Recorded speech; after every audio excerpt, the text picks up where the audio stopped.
2, 1. What is up, Shark Nation? Welcome to another episode of the Shark Pod, live from Greystone Studios. We've got Mark Baker out there in Glenageary. How's it going, Mark? I'm great, Luke. How are you?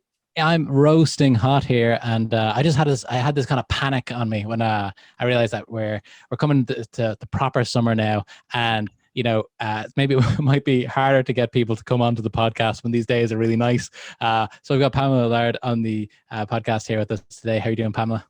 Hi guys, thanks so much for having me. Even though it's sunny, I'm happy to be here and chat to you.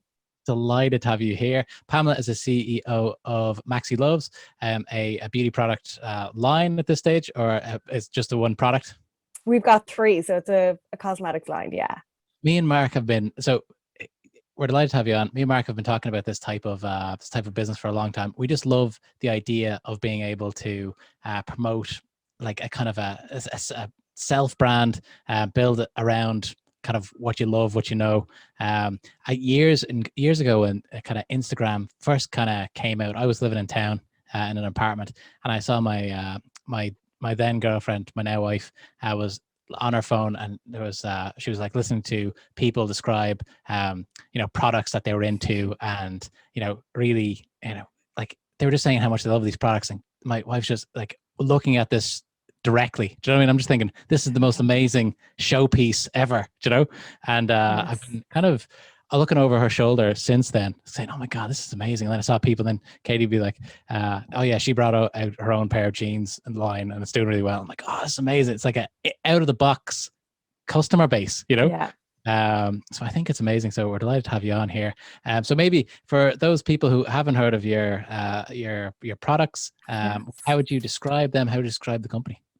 So Maxi Loves, it started with one product, and yeah, we just hit the ground running. Now we're a range of 3 products, so I would call ourselves like a waterless beauty brand. Our products are all dry, they're anhydrous formulas, so really coming from a new, sustainable, innovative angle.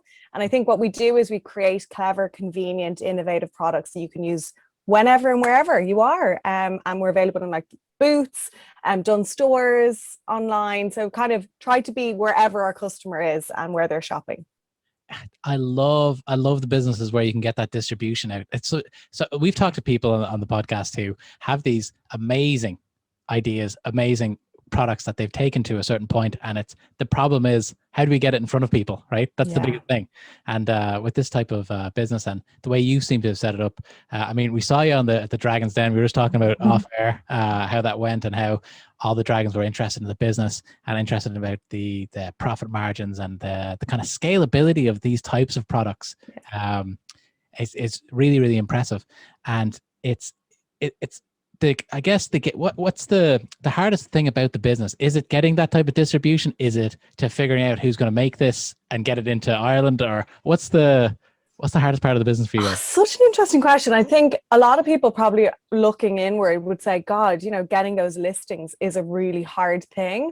I've never found that process the hardest, actually. I think keeping the momentum going in this industry is very hard. So sometimes when you're being really innovative as well, it can be difficult to source a manufacturer. Like if I'm nearly too far ahead with some of the products that I've done because there isn't anyone scaling up that type of manufacturing, or it's only the bigger brands doing it and I can't have access to that sort of manufacturing capability. So there's loads of things that I would love to do that are just a little bit out of reach in terms of R&D. But I think actually keeping momentum going and keeping up with the bigger brands is the hardest thing. You're constantly trying to reinvent yourself and keep it going. So sell through is nearly harder than getting a listing, I feel. Now, look, I know there's a lot of brands out there say no, trying to knock on buyers' doors is difficult. But I suppose each time you reach a milestone, you've a new difficulty. You're on shelf in Boots, but you need to keep getting off the shelf, keep selling through. So I would say that's the hardest part. Interesting, because that's what I would have thought it's hard to actually get in there. But if you've got that kind of nailed, then the issue then is, like you said, keeping up that the innovation when you don't have maybe the backing of those giant. I'd say there's huge players in this game from a beauty point of view. Totally. Interesting. And so why don't we let's cast the kind of timeline back a little bit to see kind of how did you got into this, what your background was, how long has this been a business, how long have you been working on this? So yeah, I guess I left school at 18 and I opened my own nail bar in Dundrum in Dublin. And yeah, that was my first real kind of entrepreneurship, and I loved it. Like, I thought this was the best thing ever.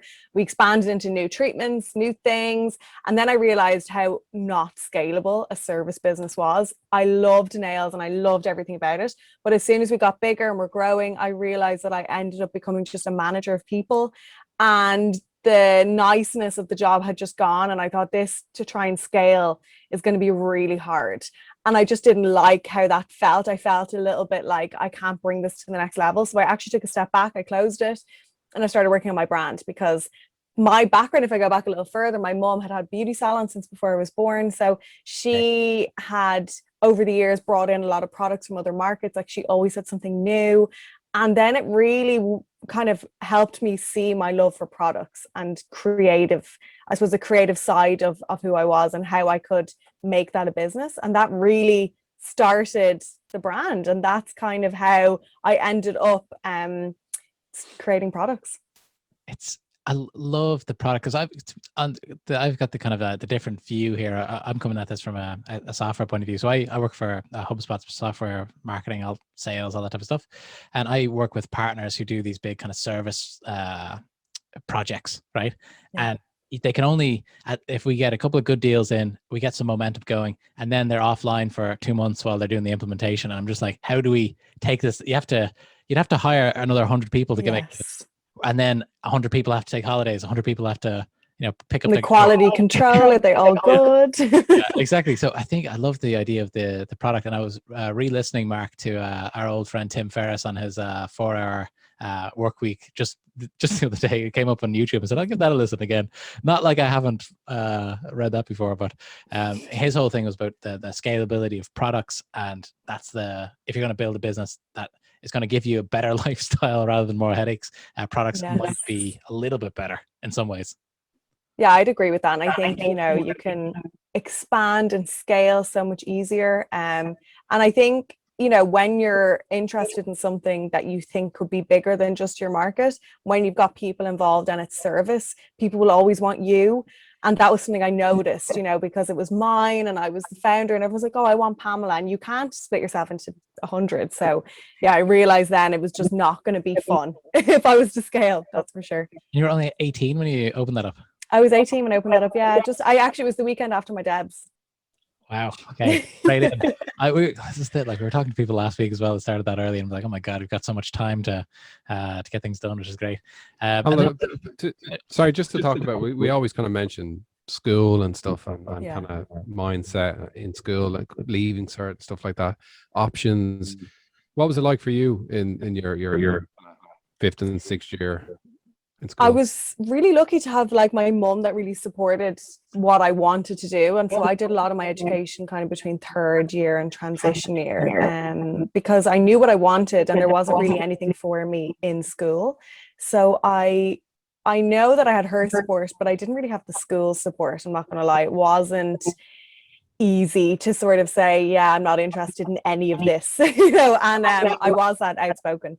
I was that kind of person that was like, yeah, this isn't relevant for me at all. I want to leave. And my mom was like, just stay, just finish. All the time in the world. And she was right. But I was half checked out for sure. It's so interesting as well. It's such an interesting snapshot of people's life. It's kind of a turning point for a lot of people. Either you go down the path of kind of walking the wheel with everybody and doing the kind of well-worn path, and you kind of go into profession and stuff like that, but they may not have been what you were really passionate about and stuff like that. And I remember, me and Mark have talked about this on the podcast a lot, but our guidance counselor didn't give much guidance. We went to the same secondary school. It was he didn't really have much to add. It was kind of, he kept on trying to make us do things that were maybe had nothing to do with what we wanted to do. But he's like, what about this? Okay. Yeah, you're kind of caught in the middle, and you're not sure what you want to do. So I kind of feel more sorry for the people that are caught in the middle. Maybe they think college might be an option, or maybe they want to go work straight away and they're not sure, and then they end up probably doing something they don't want to do. So I envy people who know what they want to do, whether that be work in a news agent or study to be a doctor. I just envy the fact that they know what they want to do so young. And it's something that maybe people underestimate the value. Even so if you go out and start your own business, or you get into that type of area where you're self-employed and you're doing something that you like, you're building competencies in that. Like 10 years later, that's really, really advantageous. Like if you go into something else. Anyway, we just hired a guy who had been had his own business for 10 years, and he is like a superstar. Like he's like, because he's been through a lot over the last 10 years, ups and downs, like, and raising money and losing money and, you know, all that, like having to lay off lots of people. Now he's got like, he thinks this is quite a cushy job because he has a monthly wage, you know, so he's like, whatever, you know, he's not getting too stressed about things. But it's an interesting path to go down. Me and Mark are both parents now, so we're kind of keeping an eye on that, thinking like, what do we push them into this or that? Or I know they're like, you know, my child is 6 months old, so it's early. You've time. I think it's hard as well, yeah, because I suppose you either have it or you don't you? Like, to be an entrepreneur is not, I don't know, can you teach it? You know, is it something that you just want to do so badly that you'll go against almost every piece of advice when you're in school? Like, none of it says work for yourself at all, unless you want to trade, you know. Oh, you want to be an electrician? Yeah, then you could probably work for yourself, but not just at doing anything you want. Like, there is no route, or, you know, this is how you do it. Actually, this is how you set up a business. This is what you should know. Like, there's no education on that. Yeah, it's a good question. Like, can you make an entrepreneur? I think you can, in the fact that if a parent is entrepreneurial and as a child you're you're just surrounded by it all the time, I think maybe that's how it got created. I think it helps. Reverb there, Luke. For me, me. Okay. I think you sound a little loud and clear over here, Mark. Okay. So Pamela, go back to the timeline. So the nail business is kind of put to one side. You've already had one of your businesses. You're like 20 or 21 or something like that, and you know, so this is your second iteration. And what do you do? What do you do then? Do you say, okay, I'm going to go to the product stuff? Do you have an idea? Say, I think this might be something that we could build off to China. Yeah, I think I just had this idea that I wanted to build a brand, and I thought, well, what could I bring to a brand? And it was probably my like knowledge of the beauty industry, and where would I start? What products did I want to create? I really started from the ground up, and I was headhunted at the time to work for another nail bar. So I did a year there. The whole time I was just thinking about what I wanted to do and putting that kind of foundation together. Yes. So I just started. I don't even know what came first. Did the name come first, or was I getting samples? And I thought I could launch 10 products. And then I realized that like my MOQ, like my minimum order quantity was like 60,000 units. I was like, okay, so it'll be one product then at the start. So it definitely shrunk my ambition. I also didn't have any money.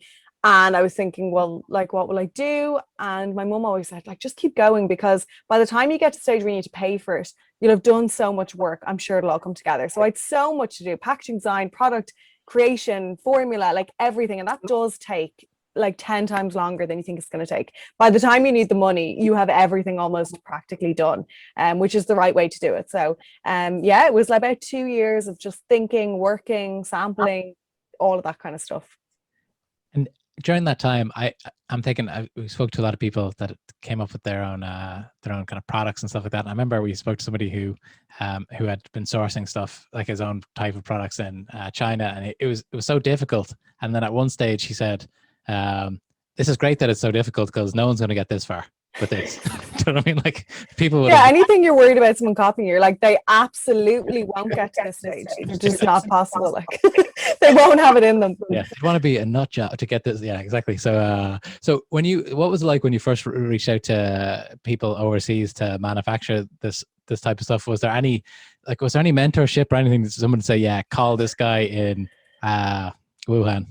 Absolutely not. No, I didn't have any help with that, actually, and I found it really difficult at the beginning, because when you're trying to figure out what you want to do, I knew that there was a mechanism similar to my first product in the medicinal sector. So there was like a liquid filled cotton tip that you could use for sterile application of iodine and alcohol. So I knew that it existed. It was just trying to get someone to help me make it how I wanted it to be. So I think it's easier if something similar exists, because you have a starting point. There were other things I tried to do that people were like, what? Like, that's not even a thing, so no. So I found that a little easier because I had a starting point. But like loads of the samples, you're like, they as soon as they arrive, you're like, no, no, no. And there were so many no's, you know, like it was months of just samples arriving and hating everything about it, or that they couldn't do the packaging I wanted. And so it was a no, a no. And I didn't have it in me to sort of start sourcing packaging from other places. So I needed someone to do it all for me. And eventually I found it. And obviously it sounds very easy now that I'm condensing it, but it wasn't easy, I can tell you. Imagine, I can just imagine sitting there, say, when they're sending over the different samples, going, okay, I think the next one is they seem to have got this, and then, you know, open and being like, oh no, is that what the feeling was like? It is like that. And then when it's right, you get so excited and you just want like 100 more of them to like keep, you know, trying and sharing it with people. But yeah, when it's right, it's so great. You almost forget how hard the trial process was. I think it's an interesting thing how humans kind of forget that the annoying part. I mean, when Mark was starting his business, he was like, it took a couple of months to get going there, and now it's like, do you still think about that, Mark? Do you at all, or is it like? I'm grateful for the hard first few months, you know, because with recruitment, the barriers to entry are actually quite low. You know, anyone can help anyone get a job, really. But I mean, we're all accountants, so that's why we chose finance, which obviously brought us up a notch, and we had experience and we were connected, all that kind of stuff. But that resilience needed in those months when you switch the light on in your expensive office, like I got unnecessarily, don't even need an office now. When you switch the light on, it's go time, you know, and if your investment and all that kind of stuff, and the months were going on, you're kind of like, where's all this influx of business that I expected, you know, straight away? And all my even your friends kind of just forget to kind of to give you business and stuff like that straight away, and they don't realize the timelines. So at the end of that, when it picked up and it went really well then really quickly. But I'm kind of grateful that the barrier to entry is harder than I thought. You know, though not a lot of people will have the resilience needed, I think, to keep pushing through. It's true. It's an interesting takeaway. So when you got your stuff, you're like, this is great. They've done the packaging, they've done the, like, everything is rosy. Okay, now you gotta sell that stuff. So what's your first call? Or I was extremely naive, I'm not gonna lie, right? I thought, Luke, this product's gonna come here, everyone will want it, that will be fine. And I think you actually have to believe that, or you will totally talk yourself out of it. So 60,000 units, they're on their way. And yeah, like people are just going to buy it. Like, it's fine. It'll happen. Nobody returned my emails. No one would even acknowledge that I sent them an email.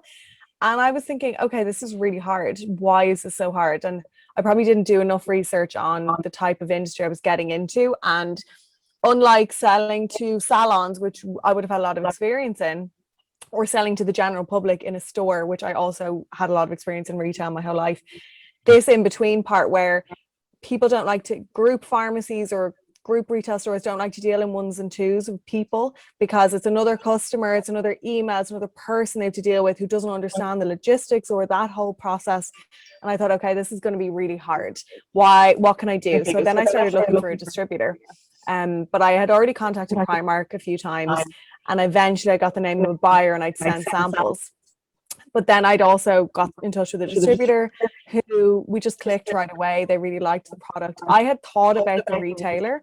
I thought about where it was going to be in store. We had like a little Euro hook, which is like the little hole at the top of a product so we can go onto the silver rails, which is, from a buyer's perspective, great. They don't have to give you any shelf space. So I had thought about all of this, but obviously I couldn't get to tell anyone about how well I thought it through.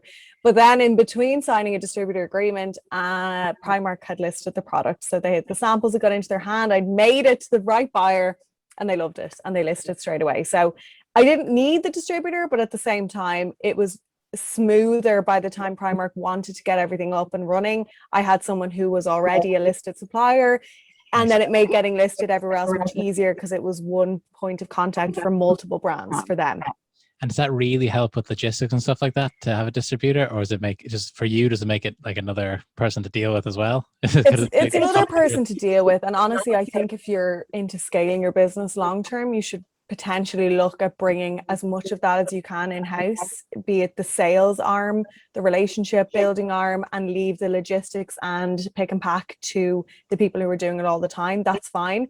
But I think sometimes when you hand your brand over, if the people change within that particular organization, then someone might come in who isn't in love with your brand like the last person was, and you don't have control over that team. You know, that team is hired by somebody else. So if I was saying, you know, the first year it's amazing to have a distributor, after that you really need to start building buyer relationships yourself, because if people leave and buyers don't like those people, your brand gets lumped in with that. So you do have to be careful. However, they're amazing for a small starter, you know, when you don't have a team. They're an extension of your team, but that can go good and bad, of course.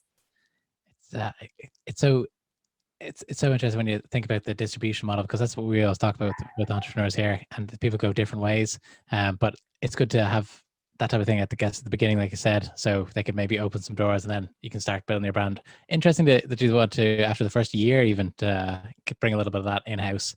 And I think that's something, a good kind of takeaway there. So after Primark kind of take it on, is that through the UK, or is it just in Ireland?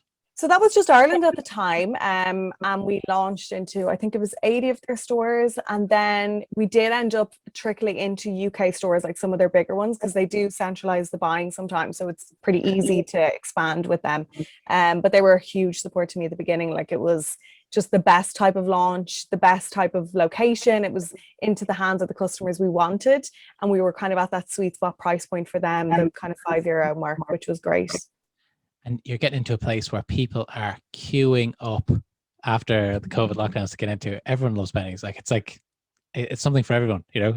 And like, I love walking by those types of businesses that have that type of queue outside, because retail, everyone keeps on saying retail is dead. I don't think it's dead in every aspect. You know, people still want to go and feel things, touch things, and then if they can buy those, like stuff like your product in it should be in the same place where they're buying stuff that affects the way they look. I think it really fits together with what you're doing there. So with the kind of expansion and stuff into different products, is that an easier path then, once you've broken the back of the business model and the suppliers and stuff? Is it just plain sailing from then on, Pamela? Like, is it easy? Do you know what? It's a serious cash flow issue industry or business to be in, because you have quite heavy terms with some retailers. Like, there could be 90 days for some.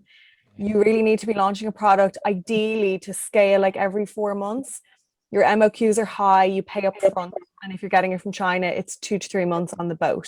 So that cash flow is very difficult when you're a retail facing business. Like, obviously now with the back of COVID, like, I'm really products that are more suitable for online and retail, whereas a lot of our price points would have been very impulse purchase in store, not necessarily easily to move online, because the postage is almost the same as the product. So from my point of view now, when I look and I think, so I'm in the middle of raising my seed round, this is where it's difficult, because you need the halo effect of launching new products for new things and new conversations, but you need a serious amount of cash to bankroll that, because of the lead times on both ends. So it's not hard when you have the ideas, which I have all the ideas, but it's when you don't have the cash, then it's hard. And I would say, like, from an outsider's perspective, when you were going through some of the numbers on the Dragon's Den, like, the numbers really stack up. You would imagine that this would be, like, I know that there was a lot of interest from the Dragons on the Irish panel there, but you'd imagine that those types of numbers, I mean, I'm coming from a software background, and our margins are, we're losing money for 10, 15 years, you know? No, the margins in beauty are fantastic. I think probably the only hindrance when you're trying to raise money with a retail product in Ireland is the fact that you don't really have any strategic investors in that space here. We don't have a lot of product unless it's food. And listen, if I had a software business or I had a tech company, I mean, there's money just everywhere, isn't there? You're actually making money. This is weird. Take what. Yeah, we don't really want that, actually. No, and I think, look, it's obviously a riskier business. Things move pretty fast. You know, obviously, it's a great industry to be in. But when you're looking for a strategic investor, the way I am, it's harder with the pool of people we have in Ireland. So after I did The Apprentice in the UK, that's when I got a lot of interest from UK investors, and they're far more suitable, I suppose, to my type of business because there's just more of them over there. And that's a nice segue into the Apprentice, the whole Apprentice kind of adventure that you had over there.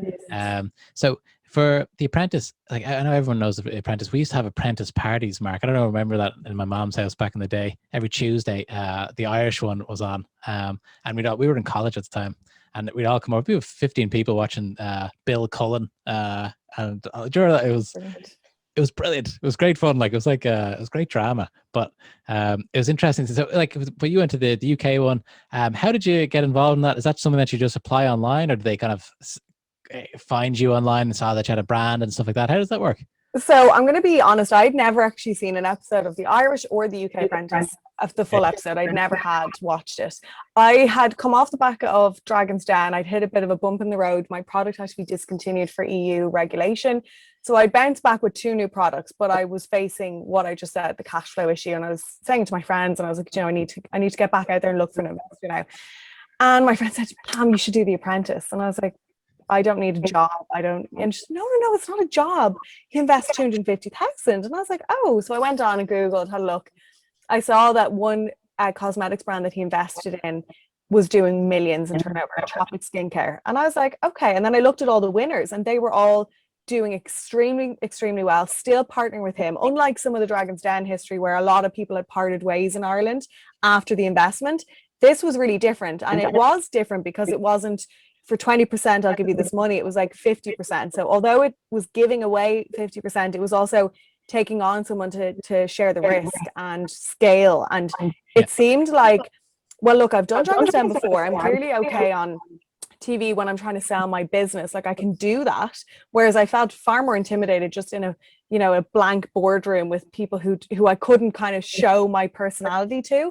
Yeah. So I thought, look, I'll give it a go. I text my friend. I said, listen, tell me when this series is over and when they open the application. So I just applied. It was like a 1-page application. I don't know what I thought, but I thought, oh, okay, we'll see. They sent back a time and a date and I flew to London. And I think I just thought I'd be sitting there with someone. And I got there and there were thousands and thousands of me with the briefcase and the application form. And I thought, oh my God, what have I got myself into? I've never even seen this show. It was like X Factor, totally like X Factor. And I was like out of my depth. I had no idea what I was doing. So 3 auditions later and I ended up on the show, God knows how. Amazing. And so when you're on the show, like, I guess it's kind of interesting because so Mark, you've seen The Apprentice, you've watched that before, haven't you? Yeah. It's very competitive, but in a weird way because they've split you into teams and you have to work together and stuff like that. But it's a very, I don't know, the atmosphere can be tense in there. And because you haven't come from like a corporate background when that's kind of people's, that backstabbing vibe off people is quite regular. I don't know, not my job, but other job. Yeah. Well, sometimes. But how did that affect you? Were you surprised with how? Did you enjoy the process? Like, I was really surprised that I actually enjoyed it. I really felt nervous because I'm an only child, but I'm also then an entrepreneur and have pretty much been since I left school. So working with other people was not something that I would have necessarily thought I was good at. Sharing tasks, those types of things. And yeah, The Apprentice is really different, which I didn't quite understand because I'd seen clips online of where they all run around in a scavenger hunt kind of thing. And I was like, how has this got anything to do with business? Like, what is this going to be even like? Yeah. And then it's this weird thing where you all want to win in a team. So you're trying to win together as a team, but then you're also thinking, okay, who can I blame if we've all just totally messed this up? Like, and I found that really hard because I wasn't used to blaming people. Like if anything was wrong in my business, it was my fault. Like there wasn't anyone else. So when it came to, okay, you all have to sit around now and talk about whose fault it was. And I was like, well, I don't know. Like maybe it's my fault. And the producer, like, you can't say that. Like, that's not how this works.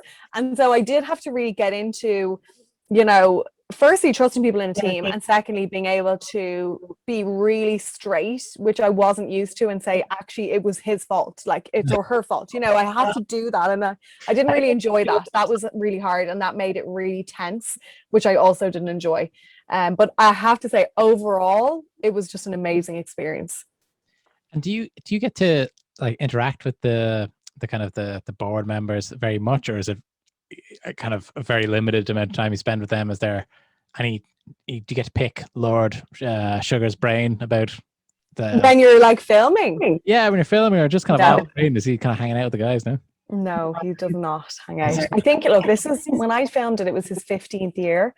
And I think probably at that stage, Oh my God. he's great and he's so charismatic on screen. And when it's in the boardroom, like the boardroom is so it's only about the last 10 minutes or 7 minutes of the show, but the boardroom day is an entire full day filming. So if you lose, you could be 12 hours filming. All right. Go to that calf and all that. So he is really serious with you and your business when he's interrogating you in there.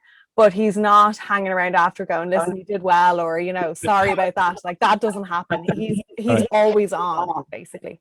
Okay, interesting. Because out of the three apprentice kind of guys, Donald Trump, Cullen, and Lord Sugar. I think Lord Sugar seems to be the most credible one. I don't know, Mark. What do you think? What's wrong with Bill Cullen?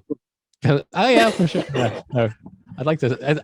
I feel like Bill Cullen would hang around more. I don't know why. I feel like he used to have his book Penny Apples in the bathroom, actually.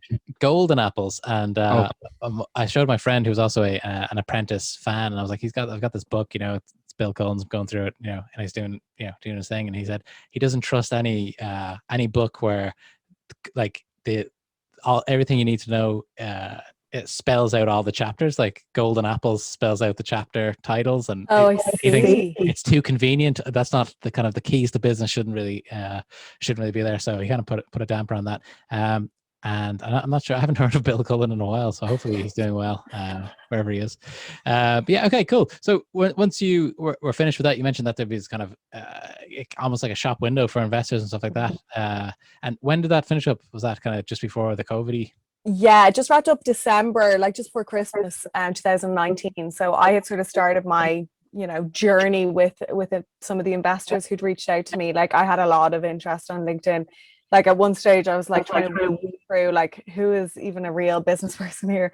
And I wasn't really used to that because my Instagram was blowing up personally from the show, and then also the LinkedIn business side. So it took a while, but I managed to get about 3 or 4 that I thought were really serious and that I was serious about. Most were based in the UK. So I spent a lot of time between January and March flying over to the UK to meet them. So COVID really put a stop to that, and made me take a little step back and just see, was that the route I want to take? Like if something like this happened again, would it be convenient to have somebody based in the UK? How would that look? So yeah, I kind of had to start again over the last 4 months to looking into investment. It's something that it's an interesting thing that we do in Ireland. I don't know about you guys, but I have never really done anything in the UK, and it's just such a big market just right beside us. I think we talked about that in the last podcast, Mark. But if you can't find investment here, there's pounds sterling over there that we can go after, which is great. And I think that we Irish people have a good way of selling themselves as well once we get going. So we just need to get in front of the right people, and I think we'll do very well. So what's kind of the future for the business? What's the vision? Where do you go from here?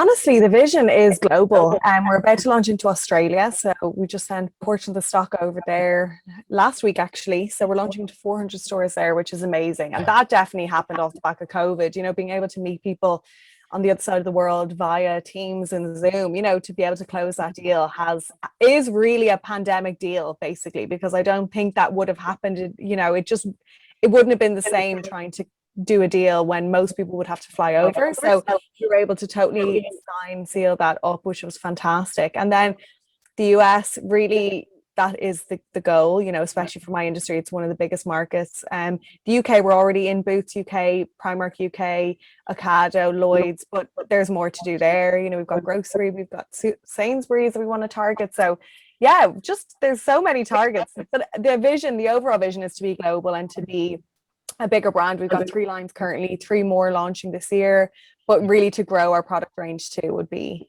part of the goal. Wow, it seems the sky is the limit, especially anytime that you can sell stuff in America. It's just such a giant market. It's like homogeneous as well. If it works in New York, it might work in Austin, and there's just so many big centers there. I don't want to get too much into that because me and Mark really bet that horse to death last week when the lads were moving to America. So I won't go too We won't go too far. but okay, so with that kind of in mind, like at this stage of the podcast, we usually have a kind of a lightning round that Mark Baker is kind of his party piece here. He's got the burning questions there that we'd like to ask our guests because we can kind of parse out how they think about things. Mark, what do you think? Yeah, I'm ready. I usually have a sheet, and we're 75 episodes in, and I still look at the sheet, but I've lost the sheet now, so I don't need it anymore. It was laminated and everything. Yeah, Mark's a laminator. No, that's the okay. But I think I know the best ones. We'll start off nice and easy. What are some of the apps on your phone that you use the most? Mail, WhatsApp, and Instagram.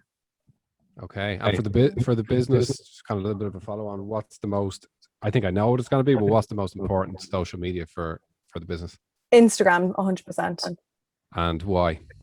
I think because we're such a visual brand, like we're Instagrammable by nature, like our packaging is so made for Instagram. And so the content, be it educational or fun or just a photo of our products, all of that just works so well with Instagram, and it really grabs our customers' attention. So that's where they are, and that's where they're browsing, and that's where we're talking to them.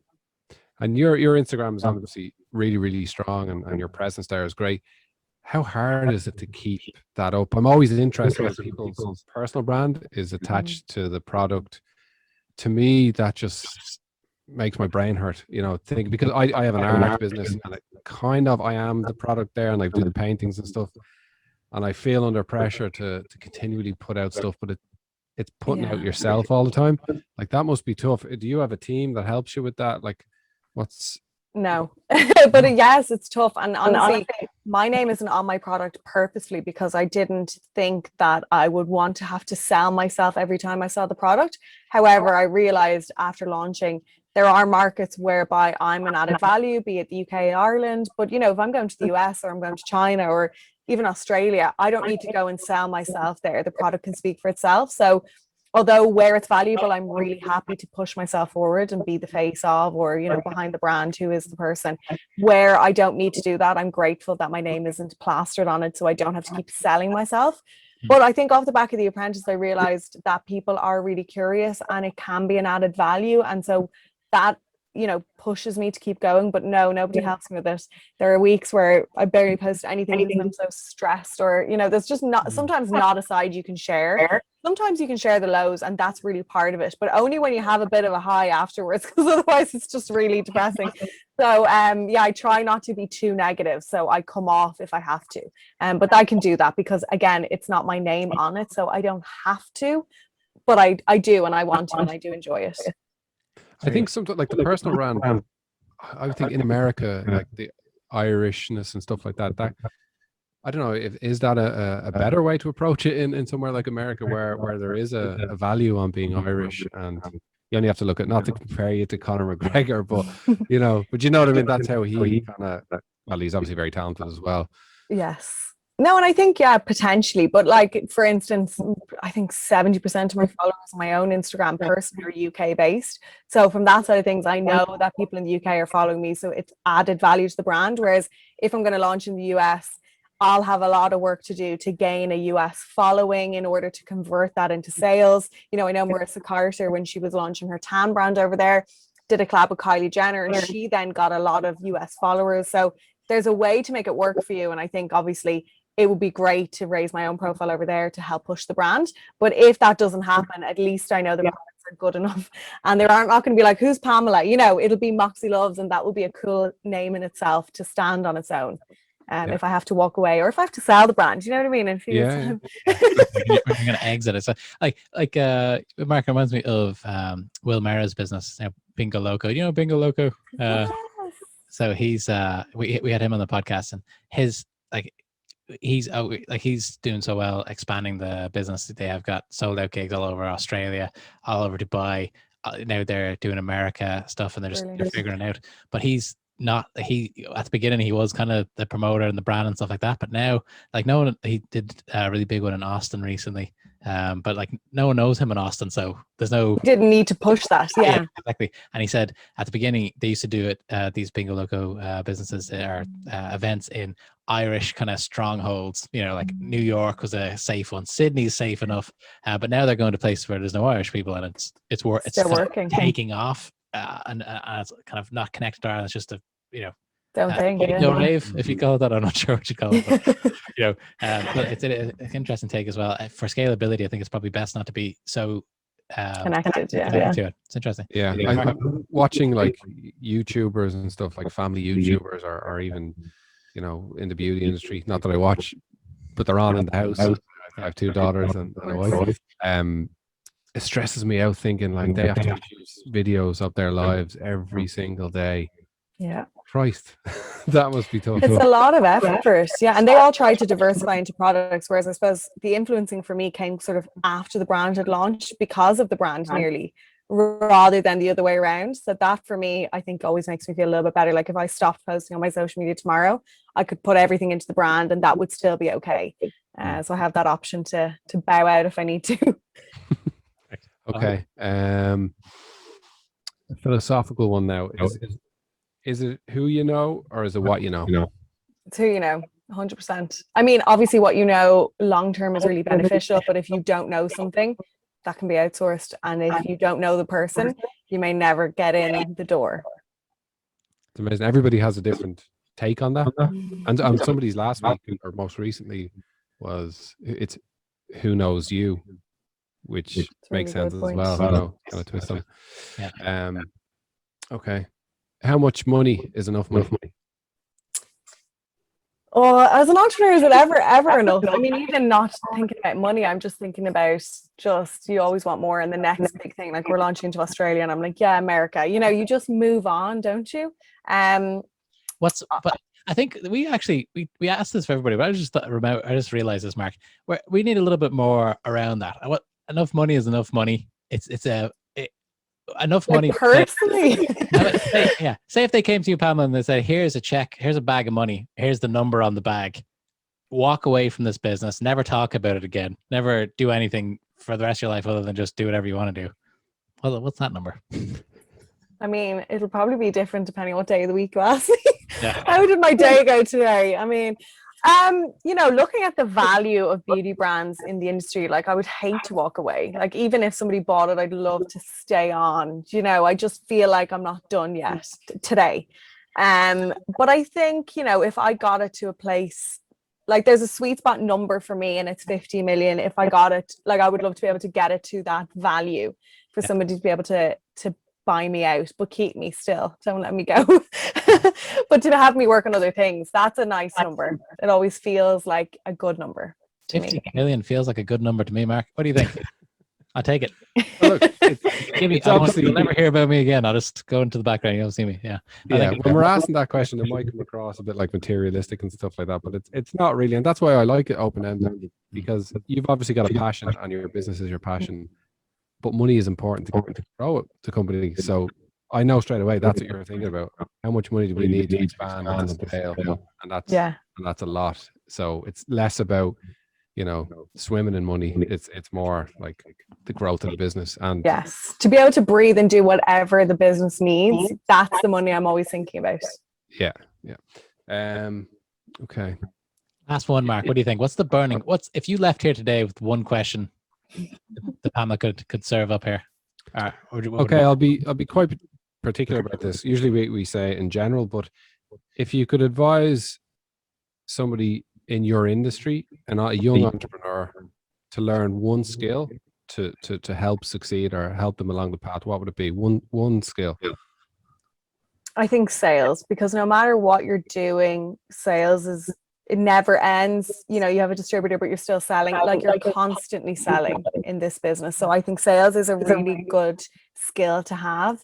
Like also a little bit of accountancy with that, because the P&L of a product, and that is really, really helpful. So if you can loop in a bit of financial knowledge with your sales, then you'll be the full package.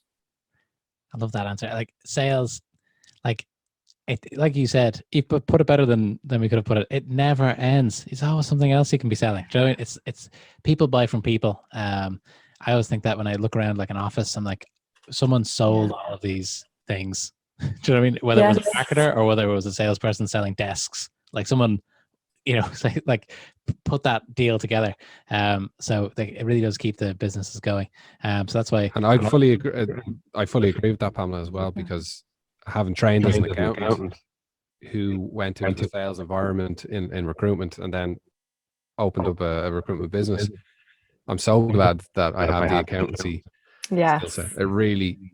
It really solves a lot of problems. It's a nice lean that you can, it's a crutch, whereas I unfortunately do not have that skill. But you don't need, I still did as an auditor for 3 years. No way. You didn't need to do that. Yeah, But this takes you back to the distributor advice too, because you buy from people, and so those people need to be you, even if the sale goes through somebody else, you have to be the person with that relationship and that contact, and then you'll only really get that if you're good at sales. Like, people will like you if you're good at sales, I feel.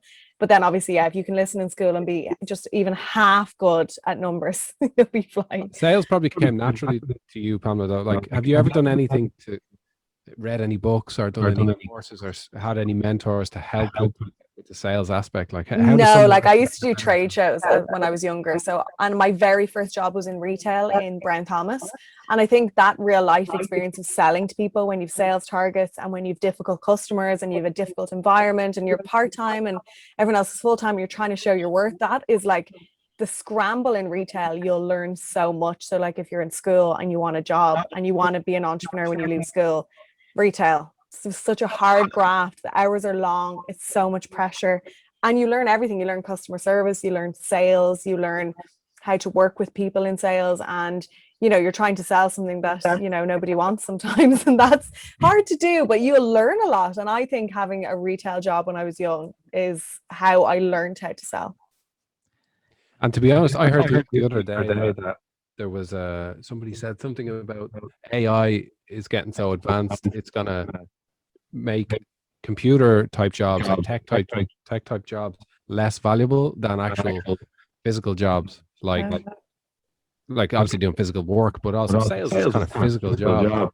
So against everybody's thinking, it's actually that they're going to end up maybe more valuable than the actual the tech stuff. The sales people will inherit the world, Mark. So you're saying we're going to take over, and we will be the only ones, out there hustling still. I mean, like, I think with that with our kids as well. Oh, you guys still there? Yeah, we're there. Yeah, cool. I think about that with our kids as well. Like, how do we get them to sell things? Because if they've had quite a, soft enough upbringing, how do we get them?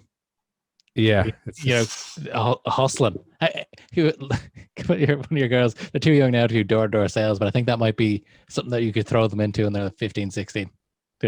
Absolutely. Yeah, definitely. Well, door-to-door sales. You learn so much door-to-door. That's rough. But you will learn. There's nothing that you couldn't transfer that skill to. That rejection and all of that is I think really important. Yeah, I that was my first sales job, really, door-to-door sales, selling Aircom phone watch in Ringsend when I was 16, in an ill-fitting suit, going door-to-door, getting chased around Ringsend. But it was a good learning experience, and if you can do that, you can sit in a cushy tech sales job, and it's fine.